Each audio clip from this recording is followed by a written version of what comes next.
Congress party 6 నెలల్లో కూలిపోబోతుంది. అందులో కూడా మా వ్యక్తులు ఉన్నారు, బీఆర్ఎస్ కి రాబోతున్నారు అని చెప్తున్నారు. వాళ్ళ భ్రమ, నిరాశ నిస్పృహలతో ఉన్నారు. వాళ్ళు అధికారం కోల్పోతారని వాళ్ళు భావించలేదు. ఇక్కడ కాంగ్రెస్ పార్టీ వాళ్ళ బలమైన నాయకత్వం ఉంది. రేవంత్ రెడ్డి గారు నాయకత్వంలో అసలు కాంగ్రెస్ పార్టీకి 6 గ్యారెంటీలు అమలు చేయడం సాధ్యమా అని చెప్పి ఒక ప్రశ్నిస్తున్నా. దీనికి మీ సమాధానం? తెలంగాణ ధనిక రాష్ట్రం అయితే మేము ఏం చెప్పదలుచుకున్నామంటే కేసీఆర్ అప్పులు తెచ్చి పప్పు కూడా తిన్నట్టు.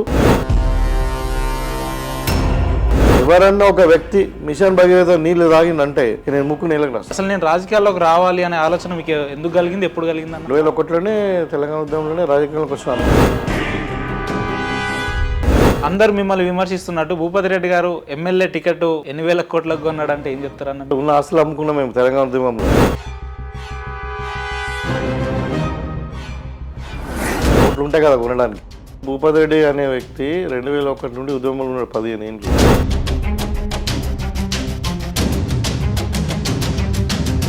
ఆస్తులు అమ్ముకొని ప్రజల కొరకు పోరాటం చేసినటువంటి వ్యక్తి. 1,000 కోట్లు కాదు కదా, 100 కోట్లు కాదు కదా, కోట్లు కూడా లేవు. మాజీ మంత్రి మండవ వెంకటేశ్వర్ గారు మీకు గనక మద్దతు తెలపకపోయి ఉంటే మీ గెలుపు కొంచెం కష్టం అని చెప్పి చాలా మంది మాట్లాడుతున్నారన్న. వెంకటేశ్వర గారు అంటే నాకు అపారమైన గౌరవం ఉంది.